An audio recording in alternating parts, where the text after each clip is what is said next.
అంటే జనసేన పార్టీకి సంబంధించి కార్యకర్తలను ఎక్కడ కూడా మెన్షన్ చేయరండి. జన సైనికులు అంటారు, లేదా వీర మహిళలు అంటారు. ఆ వీర మహిళ అన్న పదం వింటేనే చాలామంది అసలు పవన్ కళ్యాణ్ గారి కోసం కానివ్వండి, పార్టీ కోసం కానివ్వండి చాలా కంప్లీట్గా పనిచేస్తున్నారు పార్టీ కోసం మొదటి నుంచి. వాళ్ళందరి తరఫున మీరేం చెప్తారు మేడం? అంటే వీర మహిళ అంటేనే ఝాన్సీ లక్ష్మీబాయికి ప్రతీక. మరి పవన్ కళ్యాణ్ గారు ఎంతో ఆలోచించి మొట్టమొదటి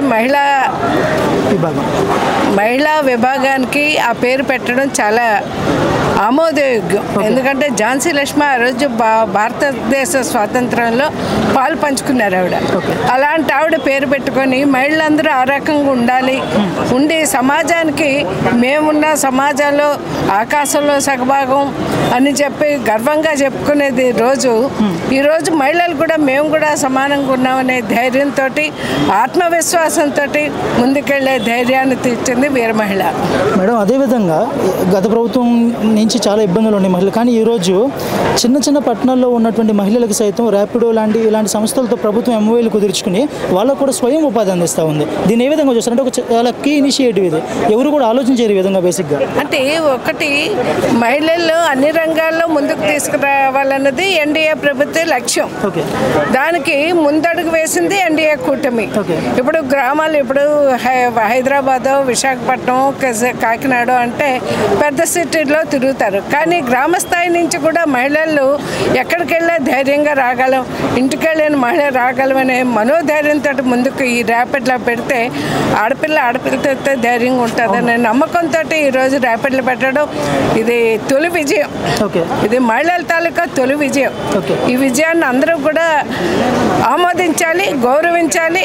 రేపొద్దున్న రాబోయే తరాలకి మనం అందరం కూడా స్ఫూర్తిదాయకంగా ఉండవలసిన అవసరం మా పవన్ కళ్యాణ్ గారు పెట్టడం నిజంగా మేము అందరం చాలా ఆనందంగా ఉన్నాం. అరుణ్, మీరు చాలా కాలం నుంచి రాజకీయాల్లో ఉన్నారు. గ్రామ స్థాయి నుంచి ఏ పార్టీ అయినా బలపడితేనే ఆ పార్టీకి బేస్ ఉందని చెప్తాం. పవన్ కళ్యాణ్ గారి అభిమానం లేని ఊరుందంటే అది చాలా పొరపాటు అవుతుంది. వాళ్ళందరినీ కన్సల్టేట్ చేసి రాబోయే పంచాయతీ ఎలక్షన్స్ కానివ్వండి, కార్పొరేషన్స్ ఎలక్షన్స్ కానీ జనసేన ఏ విధంగా సంసిద్ధం అవుతుంది? మేమైతే రెడీగా ఉన్నామండి. ప్రతి గ్రామంలో కూడా మహిళలని, జన సైనికులని, వీర మహిళలని ముందుకున్నాం. మొన్న ఎలక్షన్లో కూడా మా జన సైనికులు ఉండబట్టే ఓటింగ్ అంత బాగా అయింది. ఆ ధైర్యంతో రేపు పొద్దున మహిళల్లో కూడా ఉంటారు. సమాజంలోని గ్రామ స్థాయి, క్షేత్రస్థాయిలో ఉంటేనే రాష్ట్ర స్థాయిలో మనం నిలబడగలం. అందుకోసం ఇప్పటి నుంచే మా నాయకుడు మాకు ట్రైనింగ్లు ఇవ్వడం, అదేవిధంగా ముందు నుంచి కూడా వీర మహిళ అనే పేరు పెట్టడంతోనే మహిళల్ని ఒక స్థాయిలో చూపించే ధైర్యం చేసిన మా పవన్ కళ్యాణ్ గారికి మరొకసారి హ్యాట్స్ ఆఫ్.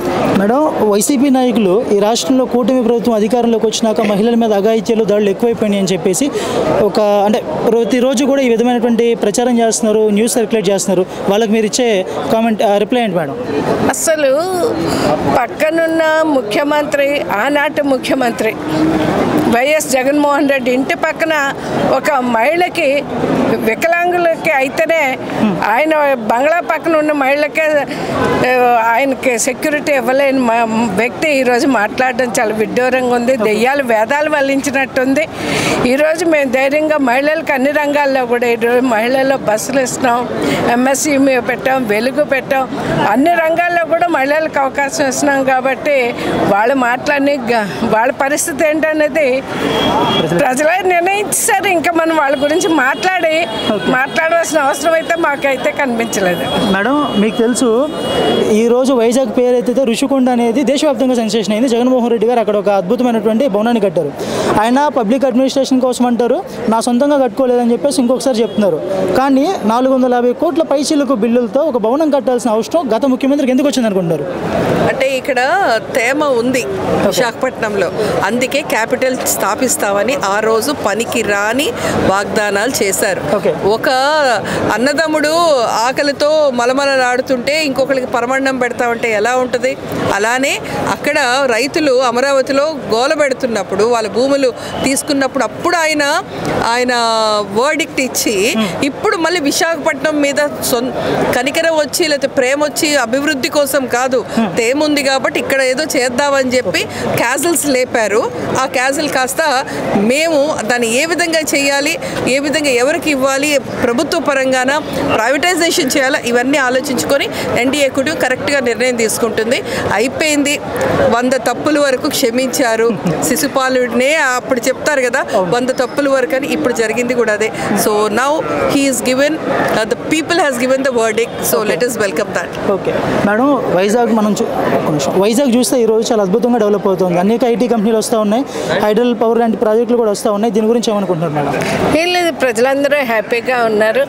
హ్యాపీగా ఉన్నారు. కుటుంబ ప్రభుత్వం రావడాన్ని ఇవన్నీ వచ్చాయని అందరూ కూడా, ఈవెన్ పేరెంట్స్ కూడా ఉద్యోగాలు వస్తాయి మా పిల్లలకనే ధైర్యంతో ఉన్నారు. Okay, thank you madam. Thank you madam. Send me the link. Okay madam.